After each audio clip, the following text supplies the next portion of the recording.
Honestly मेरा ऐसा politics में जाने का या नेता टाइप जिसे कहते हैं ना कि छात्र नेता है, ये वाले टैग से भी मेरे को बड़ी एलर्जी सी होती है कि नहीं।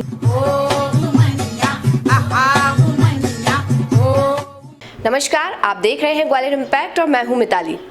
कहते हैं हर इंसान के अंदर कोई ना कोई टैलेंट ज़रूर होता है, लेकिन किसी एक इंसान के अंदर एक से ज़्यादा टैलेंट हो तो उसे आप क्या कहेंगे? Multi talented. और आज वुमनिया के इस एपिसोड में हम एक ऐसी ही विमेन से मिलने जा रहे हैं जो कि मल्टी टैलेंटेड है। वो एक रिसर्चर भी हैं, एक राइटर भी हैं, इसके साथ ही वो केआरजी कॉलेज के छात्र संघ की प्रेसिडेंट भी रह चुकी हैं और इसके साथ ही वो एमपी की फर्स्ट यंगेस्ट ग्रेजुएट भी रह चुकी हैं। तो वुमनिया के इस एपिसोड में हम स्वागत करते हैं मिस आद्या दीक्षित का। तो मेरे साथ है आद्या दीक्षित जो कि एमपी की फर्स्ट ग्रेजुएट रह चुकी है और इसके साथ ही वो एक राइटर भी है और भी कई सारे टैलेंट उनमें है। तो उनके इस टैलेंट के बारे में हम उन्हीं से ही जानेंगे और उन्हीं से ही बात करेंगे। आद्या, सबसे पहले welcome to our show Womania. So much thank you. Aadya, सबसे पहले जो हमारे व्यूअर्स हैं उनको अपने बारे में बताइए। ओके, सो मैं नाम तो आद्या दीक्षित अभी जैसे मिताली ने बताया एंड रिसेंटली मेरा रिसर्च वर्क कंप्लीट हो गया है। बाकी कुछ जो इंटरेस्ट के काम हैं जो दिखता है कि समाज में होना चाहिए वो करते रहते हैं। तो आद्या, सबसे पहले ये जो टैग है, ये एमपी की फर्स्ट ग्रेजुएट, सबसे कम उम्र में आपने ग्रेजुएशन कंप्लीट की, तो ये कैसे हुआ? इसके पीछे की स्टोरी क्या है? हमारी जो एमपी गवर्नमेंट होती है उसका एक रूल है कि जो गवर्नमेंट एम्प्लॉयज़ हैं, आपके पेरेंट्स में से कोई भी एक, तो उनके बच्चों के लिए एक स्पेशल एग्ज़ाम कंडक्ट करवाया जाता है। If you will get through this exam तो you will grant the permission कि आप कोई भी 2 क्लासेस एक साथ कर सकते हो। तो मैंने फर्स्ट सेकेंड एक साथ किया, थर्ड फोर्थ एक साथ किया। तो दिस वे मतलब मैंने कुछ लॉन्ग जंप्स करे और 17.5 थी मैं जब मेरा यूजी कंप्लीट हो गया था। So I was first youngest graduate in MP and the 5th one in all over India. तो मतलब ये चीज़ स्टार्टिंग से ही थी कि आपने एक ही साल में 2 क्लासेस जो है वो आपने कंप्लीट की थी? हाँ, मतलब फर्स्ट सेकेंड एक साथ किया था और थर्ड फोर्थ एक साथ किया। बाकी सारी स्टडीज़ जैसे होती हैं अच्छे बच्चों की तरह वैसे ही हुई। इनफैक्ट फर्स्ट सेकेंड भी ये था कि पूरा ही पढ़ा है, बस एग्जामिनेशन दोनों क्लास के एक साथ दिए हैं। तो जैसे मैंने सुना है कि आप राइटर भी हैं, आपने बुक भी लिखी हुई है, तो उसके बारे में बताइए। हाँ, मेरी फर्स्ट बुक आई थी 2018 में। That was a collection of poetries, Aaplavan उसका नाम है। बेसिकली ऐसा था कि मध्य प्रदेश साहित्य अकादमी ने ही उसे पब्लिश किया है। तो जितनी ऐसी वाले इश्यूज़ थे कि आपको कंट्री पे कुछ लिखा है आपने या आपने सोशल वेलफेयर के लिए कुछ लिखा है, तो उनका जस्ट एक छोटा सा कलेक्शन था। दूसरी बुक है जो अभी आने वाली है, वो unsung heroes of Indian freedom struggle का जो इनिशिएटिव गवर्नमेंट का है, ये आज़ादी के अमृत महोत्सव के अंतर्गत उसमें है। तो जैसे अगर पोइट्री की जहाँ पे बात आई है, तो आप हमारे व्यूअर्स को कोई अपनी जो पोइट्री रही है उसका कुछ एक छोटा सा एग्जाम्पल आप बताएं। हाँ, मतलब पोइट्री जैसे सुनने में हमें लगता है ना कि कुछ राइम जैसी होगी, कुछ गीत जैसा होगा, तो अनफॉर्चुनेटली मैं वैसा नहीं लिख पाती हूँ। मेरा एक जिसे आधुनिक शैली में कहते हैं मुक्तक, वैसे से होते हैं। तो और दूसरी सबसे बुरी चीज़ है कि मुझे मेरा लिखा कभी याद नहीं रहता। But as you spontaneously asked me, तो मुझे बस 2-3 लाइन्स याद आती हैं। वो अभी सर्दियों में जब अपन लोग अलाव तापते थे ना, तो उसके ऊपर उसे देखकर लिखी थी कि कोई जलती हुई आग पर हाथ सेकता है, कोई हाथ सेकने के लिए आग लगाता है। आग में क्या कितना जल रहा है, हाथों को उससे कोई मतलब नहीं। बहुत सही।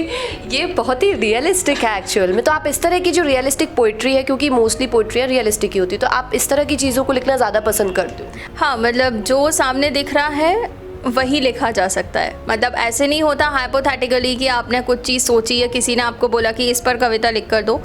लिख सकते हैं, पर मुझे लगता है कि वो उतनी ओरिजिनल नहीं होती, वो उतने अंदर से नहीं आती। What ever I can feel that only I can write. मैंने सुना है कि इंटरनेशनल यूथ फेस्टिवल में आपको चाइना की तरफ से भी 2 गोल्ड मेडल मिल चुके हैं। तो वो स्टोरी क्या रही है, किस तरह यूथ फेस्टिवल में जाना हुआ है एंड वहाँ पे क्या ऐसी चीज़ें रही जिस बेसिस पे चाइना की तरफ से आपको ये सम्मान दिया गया? दो एरर हैं एक अभी भी दो एरर हैं। एक तो ये है कि जो इंटरनेशनल यूथ फेस्टिवल होता है वो हर साल अलग अलग कंट्रीज़ होस्ट करती हैं। तो 2017 में the host nation was the China और इंडिया की तरफ से जो लिटरेचर को रिप्रेजेंट कर रहे थे वो हम लोग थे और आई got the gold medal in the field of debate और ये बहुत लंबे टाइम के बाद था कि इंडिया को कोई गोल्ड मेडल मिला था। एंड सेकेंडली जो यूथ फेस्ट हुआ था वो था साउथ एशियन यूनिवर्सिटीज़ फेस्ट, तो उसको होस्ट नेशन इंडिया ही था। तो जितने अपने आसपास के साउथ एशियन नेशंस हैं वो सारे यहाँ पर आए थे। गुजरात में वो था। So there I got the first prize as a gold medal in the field of elocution, वक्तृत्व कला। तो ये स्टार्ट हुआ था कि मतलब आप सब लोग भी, इनफैक्ट हमारे व्यूअर्स को भी मैं बोलूँगी कि इसमें आप लोग पार्टिसिपेट करें। This is a huge exposure. हम सबके यूनिवर्सिटीज़, हम सबके कॉलेजेस में ये स्टार्ट होता है, फिर वहाँ से इंटर कॉलेज होता है, इंटर यूनिवर्सिटी होता है, इंटर स्टेट होता है, इंटर जोन होता है, नेशनल्स होता है। Then you got the opportunity to represent your nation in the international platform. आपने रिसर्च भी की हुई है ऑक्सफोर्ड यूनिवर्सिटी से, आपने ऑनलाइन जो है अपना रिसर्च का भी वर्क पूरा किया अभी लेटेस्ट में। हाँ, वो बस मतलब बहुत ही ताज़ा है। Just end of the February I submitted my research, completely online based था पर, और टॉपिक भी वो बस मतलब ऐसे लिटरेचर से रिलेटेड कुछ पुराने टेक्स्ट को पढ़ने को मिला। तो because of that topic I am fascinated कि हाँ यार ये करना चाहिए। तो मतलब आपको शुरू से ही हिंदी और लिटरेचर जो है बेसिकली इसमें इंटरेस्ट बहुत रहा है। हाँ, कह सकते हैं ऐसा। मतलब ये था कि पढ़ना, पढ़ाना, बातें करना लोगों से, कुछ नया सा जानना, ये सारी चीज़ें हमेशा एक्साइट करती हैं।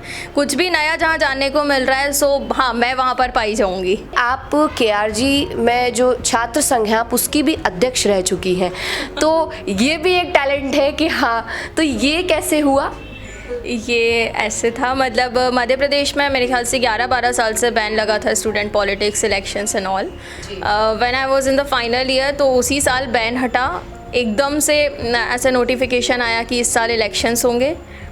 आई कंडक्टेड द इलेक्शन। मतलब कॉलेज वालों ने भी बहुत बोला, फ्रेंड्स भी कह रहे थे कि हाँ लड़ लेते हैं। ऑनेस्टली मेरा ऐसे पॉलिटिक्स में जाने का या नेता टाइप जिसे कहते हैं ना कि छात्र नेता है, ये वाले टैग से भी मेरे को बड़ी एलर्जी सी होती है कि नहीं, ना मैं हूँ, ना मेरे को बनना है और ना ये सब करना है। But then yes, I conducted the election और MP में इससे प्रचंड बहुमत कभी नहीं आया। जैसे बोलते हैं ना आजकल इलेक्शंस की भाषा में कि प्रचंड जीत हुई है। तो 105 CR थे हमारे कॉलेज में। As you know the KRG is the largest girls college in the MP। तो 105 CR थे एंड आई गॉट द 97 और 98 वोट्स, क्लियर कट। और उसके बाद तो फिर मतलब बहुत सारी चीज़ें, आप चाहो या ना चाहो, वो नेताओं जैसे लोग आपके पास आते हैं कि अरे ये इशू हो गया है, कुछ समस्याएं हैं, उनको भी आपको रिजॉल्व करना है। जो कॉलेज का एडमिनिस्ट्रेशन है और जो बच्चों की डिमांड्स हैं उनके बीच में एक ब्रिज का काम करना है।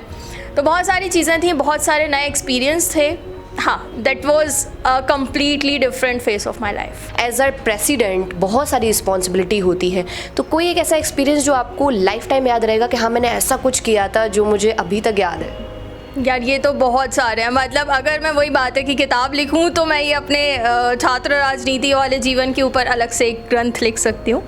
बट मतलब एक इंसिडेंट नहीं कहूँगी मैं, एक बहुत कॉमन सी प्रॉब्लम है जो मेरे को लगता है कि सारे लोग जो पब्लिक लाइफ में थोड़ा बहुत रहते हैं अपने कॉलेज में, उनको फेस करनी पड़ती है। That is clash between your studies and your activities, clash between your teachers, professors and your friends interest या your colleagues interest। तो ये जो clash होता है, इसको मैनेज करने की जो ट्रिक्स होती हैं, इसको मैनेज करने का जो आपके अंदर से गट्स निकल कर आते हैं ना, वो आपको लाइफ टाइम हेल्प करते हैं। फॉर एन एग्जाम्पल, हम लोग के कॉलेज में बहुत सारी ऐसी चीज़ें हो जाती थी कि बच्चे कुछ डिमांड कर रहे हैं और वो डिमांड लीगल भी है, लॉजिकल भी है, लेकिन on that time it's not practically possible to fulfil that demand.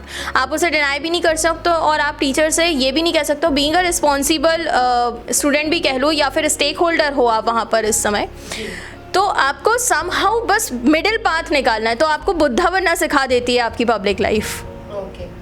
तो आप बुद्धा बन गए थे उन दिनों के लिए। तो बुद्धा भी बन गए थे, जहाँ बनना पड़ता था वहाँ बुद्धू भी बन जाते थे। मतलब somehow I have to manage the things कि कहीं पर भी ऐसे एक्सट्रीम चीज़ें नहीं हो जाएं। बहुत बार ऐसा होता है कि स्टूडेंट के ही दो अलग अलग ग्रुप आपस में फाइट कर रहे हैं। और आपको वहाँ पर आना है और दोनों ही स्टूडेंट हैं, अब आप किसकी साइड ले सकते हो? अगर जैसे मतलब अगर मैं फ्रैंकली स्पीकिंग, बहुत सारी हमने सुनी होंगी right wing ideology, left wing ideology, और ये आइडियोलॉजिकल क्लैशेस हो जाते हैं बहुत बार। बहुत सारी ऐसी चीज़ें होती हैं जो एकदम अनएक्सपेक्टेडली स्पॉन्टेनियस आपके सामने आ जाती हैं, तो बुद्धू बन जाना चाहिए कभी कभी। ये भी चलता है। अच्छा, मैंने आधे ये भी सुना है कि आपको यूएन की तरफ से भी जॉब ऑफर हो चुकी है, तो इसके पीछे की जो स्टोरी है, क्योंकि यूएन, यूनाइटेड नेशन, ये बहुत बड़ी बात होती है अपने आप में, जहाँ कोई इंडिया से निकल के यूएन पहुँचता है, तो वो जॉब अपॉर्चुनिटी आपको कैसे मिली? हाँ, मतलब बड़ी बात तो है। In fact I am very thankful, आप सब लोगों की ब्लेसिंग्स थी, इसलिए ये मेरिकल हुआ। For me it was just a miracle, क्योंकि मैं बस ऐसे रात को सोने जाने से पहले अपना मेल बॉक्स चेक कर रही थी, और उस मेल में एक दिन वो पड़ा हुआ था जो 2-3 दिन पहले का था। इवन मैंने चेक भी उसको बहुत बाद में किया था कि you are got the opportunity to be the part of UNHCR, United Nations High Commission for refugee, वहाँ as a senior assistant manager, और वो भी मैंने कोई इंटरनेशनल सिविल सर्विसेज का एग्ज़ाम नहीं दिया था। तो शशि थरूर के बाद मेरे ख्याल से शायद I am the first one, I am not very sure about it, जिसने बिना एग्जामिनेशन के डायरेक्ट यूनाइटेड नेशंस में हायर पोस्ट की जॉब ली थी। बट कहानी में ट्विस्ट ये था, पोस्टिंग मिल रही थी सीरिया।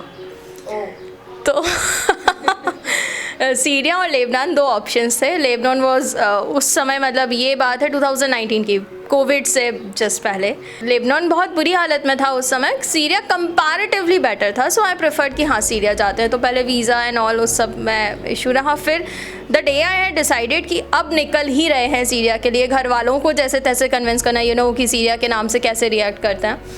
तो उस दिन ट्रंप ने सुलेमानी पर अटैक किया, सडनली हम लोग का वीज़ा एंड वो सब कुछ कैंसिल हुआ, और फिर यहाँ पर रुक गए। ये बात फरवरी की है, और मार्च में कोविड भाई साहब आ गए थे, तो बस फिर तो सभी रुक गया था, फिर तो दुनिया ही रुक गई थी। तो फिर उसके बाद ये पॉसिबल नहीं हो पाया। उसके बाद एक्चुअली यूएन में कॉन्ट्रैक्ट बेस्ड चीज़ें होती हैं, मतलब वहाँ की जॉब आप कॉन्ट्रैक्ट बेस पर करते हो कि किसी का 2 साल का होता है, 3 साल का होता है, तो माई वॉज 10 मंथ। अब आपने हाँ भर दिया था, that means you agreed on the terms and conditions. आपने ज्वाइन करने से पहले ही आप वहाँ पर वापस हो लिए, तो वो जो कॉन्ट्रैक्ट था उसके अकॉर्डिंग अब मैं आने वाले 10 साल तक भी यूएन में कुछ जॉब वगैरह नहीं कर सकती हूँ। तो अब जैसे ये तो हमने आपकी प्रॉपर एक प्रोफेशनल लाइफ की बात कर ली कि आपके साथ क्या क्या चीज़ रही हैं। पर्सनली अगर हम जानना चाहें तो आध्या को लिखने के अलावा और किन किन चीज़ों को करने में इंटरेस्ट है, क्योंकि आध्या हर रोज़ कुछ नया करना पसंद करती है। एग्जैक्टली तो मुझे बस वो नया करना बहुत पसंद है। वो मुझे किसी भी फील्ड में मिलता है तो मैं करना चाहती हूँ और करती हूँ। मतलब ऐसा कुछ स्पेसिफिक नहीं है कि ये मेरी हॉबी है। मेरी हॉबी वो सब कुछ है जो करके मुझे सुकून मिल रहा है या सामने वाले को सुकून मिल रहा है। अब फ्यूचर को लेके क्या गोल्स है, कहाँ तक पहुँचना है, कहाँ जाना है? अब आई गेस अच्छे इंसान बन के हमेशा रह पाएँ तो वो सबसे बेस्ट ऑप्शन है। इनफैक्ट देश को भी और हम सबको भी इस समय वही ज़्यादा ज़रूरत है। हम सब प्रोफेशनली ना, जो पर्सनली मैं देखती हूँ कि एक दौड़ की तरह दौड़े जा रहे हैं। वी हैव, जिसे हम एम कहते हैं, दैट वाज नॉट एम कि हमने एक ये जॉब पकड़ ली, हमारा पर मंथ का एक टर्नओवर फिक्स हो गया and we have something to do in this week, this month, targets and all बहुत बंध गए हैं। We are not living our life, we are living somebody else life. वो एक किसी का कोट है कि हर शख्स किरदार तो है मगर अपनी कहानी का नहीं। तो आई जस्ट वॉन्ट कि हमारी खुद की एक कहानी होनी चाहिए, हमारा खुद का एक विज़न होना चाहिए, हमारी खुद की एक विजडम होनी चाहिए जो हमें इंस्ट्रक्शंस दे और हम उसकी बात सुने। So I just want to be a good human. तो आध्या, जो लोग इस वक्त आपको देख रहे हैं, स्पेशली यंग वुमेन जो आपकी और मेरी हम उम्र की लड़कियां हैं, जो कुछ करना चाहती हैं, या जो हमारी मैरिड वुमेन हैं, तो उनको आप अपने थ्रू क्या मैसेज देना चाहोगे, क्या उनको कहना चाहोगे अपनी तरफ से? जस्ट अगर वन वर्ड में बोलूँ तो बी फियरलेस। जो मन में आता है, जैसे मन में आता है, एटलीस्ट उसे एक बार ट्राई करके देखो। मतलब वही बात होती है कि आप सफल होगे, सक्सेस होगे, वो चीज़ सही है या नहीं है, इतने किंतु परंतु जोड़ तोड़ गुना भाग करना ठीक है, पर हमेशा ये सही नहीं होता। समटाइम्स आपको फ्लो के साथ जाना चाहिए। आप करो, कुछ ना कुछ एक्सपीरियंस मिलेगा, कुछ ना कुछ नया आप उसमें इन्वेंट कर पाओगे। हो सकता है दूसरे लोगों को आपसे इंस्पिरेशन मिले। बहुत बार ये होता है कि हम खुद में इतना सोच लेते हैं कि हम खुद तो नहीं करते और जो कोई दूसरा एक व्यक्ति है जो हमें देख रहा है कि अगर ये कर लेंगी तो शायद मैं भी कर पाऊँ, तो हम अपने साथ साथ कई और लोगों के सपने जाने अनजाने में दबा देते हैं। तो किसी से भी कहीं भी डरना नहीं है, बहुत ज़्यादा खुद को प्रेशराइज़ नहीं करना है। हमें जो अच्छा लगता है, जहाँ अच्छा लगता है और जितना अच्छा लगता है बस वो करना है। और फ्रैंकली स्पीकिंग, अगर आप एक बार इनिशिएटिव्स लेते हो, कदम बढ़ाते हो, चलना शुरू करते हो, तो आपको वैसे लोग मिलते जाते हैं, रास्ते अपने आप बनते जाते हैं। चलता जाता। हाँ, आपको सपोर्टर्स भी मिलेंगे, आपको वे भी मिलेगा, आपको सब मिलेगा, बस आपको खुद से शुरू करने की ज़रूरत है। अच्छा आध्या, मैंने ये भी सुना है कि आप दूरदर्शन में 9 साल एज एन एंकर आप काम कर चुकी हो, तो वो एक्सपीरियंस कैसा रहा आपका? हाँ, दूरदर्शन और आकाशवाणी में, मतलब आकाशवाणी में पहले बालकुंज हुआ करता था, फिर युववाणी होती थी, और दूरदर्शन में तो मतलब 2009 टू 2019। तो एक्सपीरियंस मतलब ये है कि वहाँ पर आपको, जो मैं अभी नया नया जानने की कह रही थी ना, वहाँ पर रोज़ या तो नई पर्सनालिटी आ रही है, नए बच्चे आ रहे हैं, नई जगहों पर आप जा रहे हो, तो वो मेरे लिए ऐसा था कि प्रोफेशनल लाइफ है या पर्सनल लाइफ है, वहाँ पर वो स्पेस मिक्स हो गया था। वहाँ पर मतलब मुझे रोज़ ऐसा लगता था कि हाँ यार, ये चीज़ जो है ना, ये तो मैंने सोची ही नहीं थी, लोग ऐसा भी कर रहे हैं, ये तो पता ही नहीं था। समटाइम्स इट हैपन्स कि हम किसानों के खेतों में जा रहे हैं तो वहाँ मशरूम की खेती देख रहे हैं, और समटाइम इट हैपन्स कि हम बटेश्वर जा रहे हैं तो वहाँ हिस्टोरिकल चीज़ें देख रहे हैं। समटाइम इट हैपन्स कि छोटे छोटे से बच्चे आ रहे हैं, स्टूडियो में ही हम उनकी रिकॉर्डिंग कर रहे हैं, तो that was a completely different दुनिया जिसे कहेंगे। और बीइंग एन एंकर ये होता है कि आपको जो ऐसी बातें हैं सामने वाला नहीं बता रहा, जैसे अभी आप तब से मेरे को कोशिश कर रहे हो मैनिपुलेट करने की, so this many I just want कि जो हमारी पब्लिक है वो ये जाने कि हाँ, who is Aadhya Dikshit and what kind of girl she is, वो क्या है और क्या उनके अचीवमेंट्स है, क्योंकि कहीं ना कहीं लोग जब अपने आसपास ऐसे लोगों को देखते हैं तो वो उससे प्रभावित होते हैं। तो बस यही वाली जो चीज़ है ना कि अंदर से निकलवाना है, ये स्किल वहाँ पर धीरे धीरे नरिश होती गई। और डेफिनेटली आप कहीं पर भी जब प्रोफेशनली काम करते हो या घर से बाहर निकलते हो तो आप बहुत सारी चीज़ें सीखते हो। तो दूरदर्शन और आकाशवाणी ने मेरे अंदर इतने सारे इंग्रेडिएंट्स ऐड किए हैं कि अब वो कुछ बढ़िया सी डिश बनने वाली है। अब क्या बनेगी वो तो फ्यूचर डिसाइड करेगा। डिश का भी हम इंतज़ार करेंगे। आध्या, जैसे हमने पद्मश्री सुना है, बालश्री अवार्ड के बारे में भी हमने सुना है, तो ये बालश्री अवार्ड भी आपको मिल चुका है, तो ये आपको किस पर्टिकुलरली टॉपिक पे मिला था और किस रीज़न से आपको बालश्री से सम्मानित किया गया था? फर्स्टली आई एम ग्लैड कि आपने बालश्री सुना है। अदरवाइज़ इट हैपन्स कि आप किसी को बालश्री बताओ तो पहले आपको एक्सप्लेन करना पड़ता है। मतलब अनफॉर्चुनेटली ऐसा है कि हम लोग उन चीज़ों के बारे में अवेयर रहते हैं जिनके बारे में न्यूज़ हमें अवेयर करती है, हम खुद से मेहनत नहीं करते। मतलब through your channel and through you मैं ये आप सबसे भी कहना चाहूँगी कि कम से कम एक बार, बाकी सारी बुक्स आप छोड़ ही दो, इंडियन कॉन्स्टिट्यूशन तो ज़रूर पढ़ना। हमारा देश पूरा कैसे चल रहा है, क्या प्रिंसिपल्स हैं वो पता होंगे। So this is one of the highest civilian award under 18। जैसे पद्मश्री बड़े बूढ़ों को मिलता है तो बालश्री बच्चों को मिलता है। I was awarded to Balshree in the field of creative writing. और वो क्रिएटिव राइटिंग की फील्ड में मतलब 5 फील्ड्स में दिया जाता है, तो उनमें से एक ये मेरा था।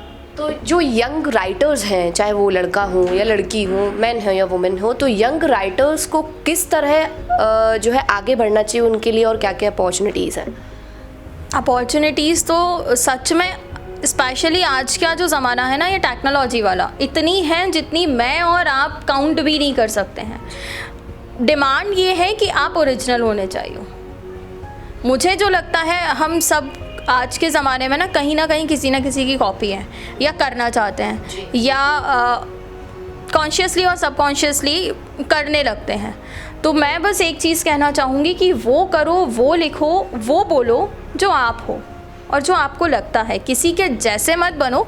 और ओरिजिनल के लिए बहुत जगह हैं, कंटेंट राइटिंग से लेकर डिजिटल प्लेटफॉर्म से लेकर ऑफलाइन आप न्यूज़पेपर्स में, मैगजीन्स में, मीडिया में, खुद की बुक्स के थ्रू आप, मतलब देयर इज़ नो लिमिट ना, sky is no limit. If you have the पंख, तो आप मतलब इतनी ऊंची उड़ान भर सकते हो कि आप खुद भी इमेजिन नहीं कर सकते। बिल्कुल सही बात है। जब आपको पंख दिए हैं तो ज़रूर आपको उड़ान शुरू करनी है। ये हमारी आद्या कहना चाहती है। थैंक यू सो मच आद्या हमसे जुड़ने के लिए और अपना वक्त हमें देने के लिए, and we wish you all the very best for your future. Thank you and wish you the same. और सारे व्यूअर्स के लिए भी मैं बस एक ही चीज़ कहना चाहूँगी लास्ट में, कि कभी किसी को अपना कंप्लीटली आइडियल मत बनाइए कि मुझे इस जैसा बनना है या मुझे ऐसा करना है। बी योर ओन, अपना स्पेस लो, अपनी चीज़ें करो और फिर देखना कि आप लोगों के आइडियल बनोगे। तो मेरे साथ थी आद्या दीक्षित, जो कि राइटर भी है और इसके साथ ही वो एक रिसर्चर भी हैं, और इसके अलावा उनके कई सारे टैलेंट जिनके बारे में हमने इस इंटरव्यू में जाना। आप देखते रहिए ग्वालियर इम्पैक्ट। कैमरामैन गौतम के साथ मैं हूँ मिताली। नमस्कार।